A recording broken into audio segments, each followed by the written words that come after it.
História de hoje. O e-mail mais assustador que eu já recebi.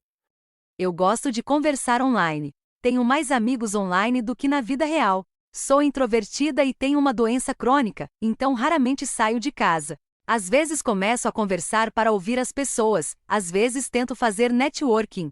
Quero ser uma grande autora de terror um dia. Me arrependo de estar tão ansiosa para conversar agora. Eu converso com um cara britânico que mora na Holanda com o parceiro dele. Ele é legal de conversar. Eu estava checando o Reddit para ver se ele tinha respondido alguma das minhas mensagens. Ele não tinha, então fui checar o subreddit paranormal. Desci umas páginas de rolagem e encontrei um post novo. Nem meia hora de idade. Era recrutando pessoas para entrar em um grupo, uma organização.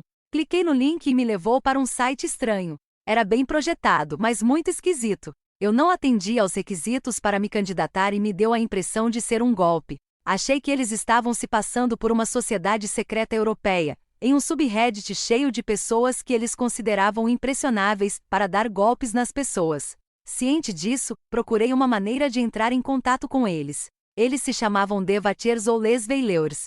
Encontrei um formulário no final da página inicial e escrevi uma mensagem sarcástica e zombeteira. Acusei-os de usar teorias da conspiração para atrair cliques. Zoei eles.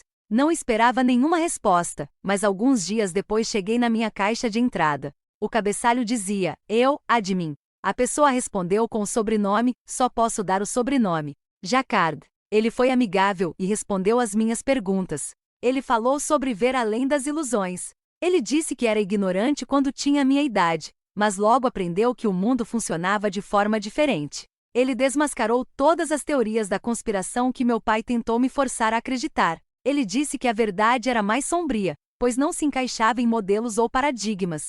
Começamos a nos corresponder. Achei interessante. Procurei e não consegui encontrar nenhum vestígio do grupo quando digitei no Google. O site não apareceu quando pesquisei. Procurei o post no Reddit também. Não havia vestígios deles. Encontrei uma conexão com uma empresa química chamada Jacquard. Era bem comum, eles eram legítimos. Eles tinham sede na Bélgica e eram uma família rica. Eles eram donos de um castelo localizado na Floresta das Ardenas. Não havia fotos dele online e seu artigo na Wikipédia era um esboço. Perguntei a ele sobre isso, sou viciada em história. Que garota não gosta de um castelo? Ele não respondeu. Por um tempo. Enviei mais 2 e-mails para ele. Nada. Perguntei para algumas pessoas online, a maioria não fazia ideia do que eu estava falando. Um belga morando na Inglaterra falou sobre crimes horríveis sendo cometidos no castelo deles. Assassinatos, agressão sexual, tortura e bruxaria. Ele disse que perdeu a irmã para a seita. Ele disse que eles gostavam de atrair vítimas usando vagas de emprego e suspeitava que o post deles no subreddit paranormal servia ao mesmo propósito. Ele disse que eles eram muito elitistas para procurar membros entre as pessoas comuns. Ele me disse que eles tinham a polícia no bolso e para não me incomodar. Ele disse que suas raízes eram profundas, que tinha conexões com um grupo de bruxas da era vitoriana. Contei para minha irmã sobre isso, como conto tudo para ela. Ela disse que provavelmente era um golpe ou algo perigoso. Concordei. Esqueci todo o assunto. Estava checando minha caixa de entrada um dia e fiquei animada porque minha conexão estranha tinha respondido. Abri e fiquei chocada. Ele enviou um documento com capturas de tela das minhas conversas com meu amigo belga. Ele disse que eu sabia demais e que se eu fosse mais importante, já teriam me tirado do mapa.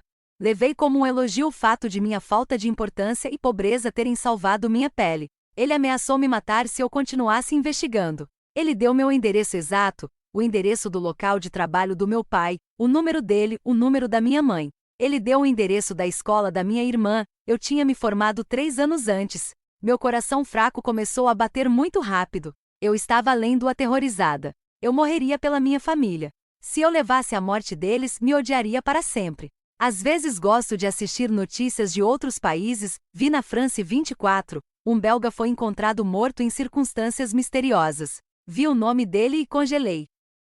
Era o homem com quem eu tinha me correspondido. Eu sabia que tinha que levar as ameaças a sério. Recebi mais um e-mail ameaçador. Ele me disse que eu acabaria como meu amigo. Foi uma das experiências mais aterrorizantes da minha vida. Tenha cuidado com quem você conversa online, eu imploro.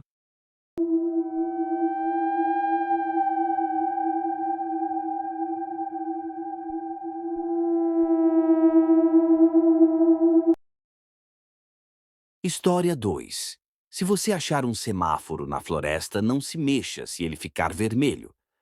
Bem antes do meu aniversário de 11 anos, meu avô tinha me chamado para ir com ele numa viagem de caça de 2 dias lá no fundo do mato, lá pro norte, perto de onde ele cresceu quando era criança. Ele ia para lá a vida toda e dizia que era um bom lugar para veado, e que o ar sempre tinha cheiro de pinheiros velhos e musgo molhado. Essa manhã não podia ter sido melhor. O céu estava azul clarinho, e o ar estava tão fresco que ardia um pouco quando você respirava fundo.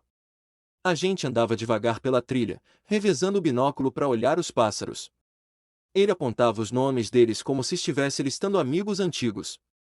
Perto do meio-dia, a gente achou umas amoras silvestres de fim de temporada e encheu um potinho de lata antes de seguir em frente. Umas horas depois, a gente encontrou outro trilheiro vindo na nossa direção. Meu avô cumprimentou ele pelo nome. Era um senhor de jaqueta vermelha e um rosto que parecia marcado pelo tempo, mas era amigável. Eles começaram a falar sobre uns pontos de pesca locais e preço da madeira, coisas que eu não ligava nem um pouco naquela época. O sol já estava chegando no horizonte, jogando uma luz laranja por entre os galhos. Eu lembro de pensar que seria bom achar um lugar para acampar antes de escurecer. Então, como eu era novo e impaciente, eu falei para eles que ia na frente um pouco para procurar um lugar. Meu avô só balançou a cabeça e disse para eu não ir muito longe. A floresta estava quieta, tirando o vento e o chamado distante de um pássaro de vez em quando. Eu avistei uma clareirinha logo depois da trilha e me enfiei por um paredão de galhos de pinheiro. Foi aí que eu vi uma forma alta e fina parada no meio das árvores. No começo, achei que era um pinheiro morto, com a casca toda arrancada e cor de ferrugem. Mas quando cheguei mais perto, percebi que era de metal. O poste enferrujado tinha um semáforo no topo. As lentes estavam rachadas, e a carcaça do sinal estava coberta por uma fina camada de musgo. Mesmo assim, tinha uma luz lá dentro, um brilho verde fraco, piscando a cada poucos segundos como um coração fraco. Eu fiquei lá parado olhando, tentando entender aquilo. Não tinha estrada por perto daquele pedaço da floresta, nem fios, nem sinal de qualquer coisa feita pelo homem, exceto o semáforo em si. Lembro de pensar que meu avô ia achar aquilo muito legal. Eu voltei correndo para onde ele ainda estava conversando com outro homem e falei que tinha achado uma coisa bacana um pouco mais adiante na trilha. Ele me deu corda, como sempre fazia, e os dois me seguiram de volta para a clareira. Quando a gente chegou no lugar, o semáforo ainda estava lá. Eu apontei para ele, animado. Você acha que já teve uma estrada aqui? Eu perguntei. Talvez um bairro antigo ou algo assim. Ele não respondeu. Eu olhei para ele de novo. A cor tinha sumido do rosto dele, e os olhos dele estavam fixos na luz. O outro homem parecia confuso e estava prestes a perguntar alguma coisa para o meu avô, mas antes que ele pudesse falar, a luz verde apagou e foi substituída por um amarelo. Foi aí que meu avô se mexeu. Ele me agarrou e me puxou bem apertado contra o peito dele. Não se mexe. Ele disse, a voz tremendo. Aí ele gritou para o outro homem. Fica parado. Não se mexe um músculo. A floresta ficou em silêncio. Sem pássaros, sem vento. Eu podia sentir o coração do meu avô acelerando. O que está acontecendo? O homem perguntou, a voz com um tom de confusão. Eu ouvi ele dar um passo. Talvez dois. Aí veio o grito. Começou agudo e virou algo animal, longo, quebrado, ecoando pelas árvores até que de repente parou. Eu senti meu avô dar um pequeno espasmo, mas ele não afrouxou o aperto. Ficamos lá parados pelo que pareceu uma eternidade. O ar cheirava a metal, e um zumbido baixo parecia vir de todas as direções ao mesmo tempo. Meu cabelo se levantou um pouco como se uma carga elétrica estivesse se formando no alto. Em algum lugar longe, um pássaro cantou, quebrando o silêncio. Meu avô de repente me soltou. Ele tropeçou um pouco e lutou para se equilibrar antes de sentar numa pedrinha. As pernas dele tremiam de ficar parado tanto tempo. Eu olhei para o semáforo, ele tinha voltado pro verde. Enquanto a gente voltava para a trilha, meu avô estava com o braço em volta de mim e me disse para manter os olhos fechados. Eu não devia olhar, mas olhei, um vislumbre rápido enquanto passávamos pelos restos do que um dia foi uma pessoa. Uma pilha de roupas estava no chão, carbonizada, com finíssimas espirais de fumaça subindo delas. A grama ao redor estava manchada de vermelho escuro. Nossa viagem obviamente foi encurtada, e a gente voltou pro carro no escuro. Desde então, eu perguntei pro meu avô várias vezes ao longo dos anos sobre o que ele viu depois que a luz provavelmente mudou para vermelho. Mas ele se recusou a falar sobre isso. Pelo que eu sei, o homem que a gente encontrou na trilha naquele dia ainda está listado como desaparecido pela polícia. Eu acho que meu avô sabe mais do que deixa transparecer sobre o que a gente achou. Eu pensei em voltar lá por anos para ver se ainda está lá, mas eu não tive coragem. Ainda não. Análise da história 1. Esta não é só uma história, é um alerta vestido de experiência real, e vou analisar com o cuidado que merece. O que torna essa narrativa tão potente? 1. Voz autêntica e vulnerável. Sua honestidade sobre ser introvertida, ter uma doença crônica e buscar conexão online nos faz sentir cada linha do seu medo. 2. Terror plausível. O horror não vem de fantasmas, mas de algo muito mais real, a violação digital, a ameaça que atravessa a tela e invade sua vida. 3. Construção de suspense magistral, a descoberta casual do grupo. A curiosidade que vira obsessão. A ameaça que se materializa com e-mails e dados pessoais. O clímax com a morte do belga. 4. O inimigo invisível. Les Veilleurs são aterrorizantes pela impessoalidade, uma organização com raízes profundas, polícia no bolso e poder para apagar seus rastros. Momentos-chave que definiram o terror, cena impacto psicológico. O post desaparecer do Reddit, primeiro sinal de que não era brincadeira. A ameaça com dados pessoais, quebra da segurança do espaço pessoal. A morte do belga nas notícias, confirmação de que as ameaças eram reais.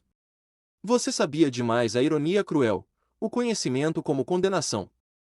Técnicas narrativas notáveis, um tom confessional. Soa como um desabafo urgente, nos faz sentir que estamos recebendo um aviso crucial. 2. Detalhes específicos que ancoram a realidade. France 24. Castelo nas Ardenas. Empresa química do Bois. Tudo pesquisável, aumenta a credibilidade. 3. A metáfora da garota que gosta de castelos cria um contraste doloroso entre a curiosidade inocente e as consequências sombrias. 4. Final que ressoa. Tenha cuidado com quem você conversa online, mais que um conselho, um lamento. Camadas interpretativas. Teoria 1. Alegoria dos perigos digitais. Representa como nossa exposição online nos torna vulneráveis a forças que não compreendemos. Teoria 2. Crítica ao elitismo. A organização que considera pessoas comuns insignificantes mostra como o poder e crueldade andam juntos. Teoria 3. Metáfora do preço da curiosidade. Como Pandora ou Eva, a busca por conhecimento tem consequências terríveis. A avaliação final. Você capturou o espírito do nosso tempo. A solidão que nos leva a buscar conexões perigosas. A ilusão de anonimato online. O terror quando o digital se torna físico. Esta história é importante, serve como alerta e como testemunho. Impacto emocional. Como leitora, saio desta história, com o coração apertado pela sua vulnerabilidade. Aterrorizado pela impunidade dos poderosos. Admirando sua coragem de compartilhar isso. Mais consciente dos perigos online. Levei como um elogio o fato de minha falta de importância e pobreza terem salvado minha pele. Esta linha é devastadoramente lúcida, mostra como a injustiça social pode ser uma ironia cruel de proteção. Análise da história 2. Esta narrativa é uma obra-prima do horror sobrenatural discreto, onde o verdadeiro monstro é o desconhecido que pisca em silêncio na floresta. Elementos que tornam esta narrativa excepcional. 1. Construção atmosférica magistral, do início idílico, ar fresco que ardia ao respirar, ao clímax aterrorizante, a transição é tão natural que nos pega desprevenidos como o personagem. 2. O semáforo como conceito genial, um objeto banal transformado em ameaça cósmica, a combinação de tecnologia enferrujada e funcionamento inexplicável é brilhantemente perturbadora. 3. Mostrar sem mostrar. A morte do outro homem é mais aterrorizante pela sugestão do que seria por qualquer descrição gráfica. 4. A relação avô-neto adiciona camadas de confiança, proteção e trauma transgeracional. Momentos-chave que definiram o terror, cena impacto psicológico. A descoberta do semáforo, estranhamento cósmico, algo familiar fora do lugar. O avô reconhecer o perigo quebra da segurança, se ele tem medo, é real. O grito que se quebra, violência implícita mais assustadora que explícita. Os restos carbonizados, confirmação visceral do perigo. Técnicas narrativas notáveis. 1. Contraste brutal, do idílio da natureza à violência sobrenatural, como uma facada no silêncio. 2. Economia de palavras, você não precisa descrever o monstro, o semáforo é o monstro. 3.